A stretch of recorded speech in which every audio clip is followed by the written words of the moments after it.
ভারত যেন রক্ষাকর্তার খেলা খেলতে না পারে সেজন্য দেশের হিন্দু ও সংখ্যালঘু সম্প্রদায়কে সতর্ক করেছেন বিএনপির সহ আন্তর্জাতিক বিষয়ক সম্পাদক ব্যারিস্টার রুমিন ফারহানা।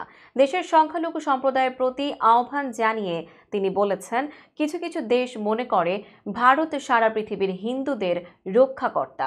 এই রক্ষাকর্তার খেলা আপনারা খেলতে দেবেন না। সংবিধান আমাদের সমান অধিকার দেয়। শনিবার জাতীয় প্রেস ক্লাবে বাংলাদেশ জাতীয় হিন্দু মহাজোটের আয়োজনে বাংলাদেশের সাম্প্রদায়িক সম্প্রীতি সুরক্ষায় করণীয় শীর্ষক গোলটেবিল বৈঠকে এসব কথা বলেন বিএনপির সহ আন্তর্জাতিক বিষয়ক সম্পাদক রুমিন ফারহানা। বলেন, সংখ্যালঘুদের নিজস্ব কিছু সমস্যা রয়েছে, সেজন্য সমস্যার সমাধানে সংখ্যালঘু কমিশন এবং সংসদে আলাদা আসনের ব্যবস্থা থাকা উচিত। তিনি বলেন, দেশের ইতিহাসে আওয়ামী লীগ যখনই ক্ষমতায় ছিল সংখ্যালঘুদের ওপর সবচেয়ে বেশি অত্যাচার চালিয়েছে।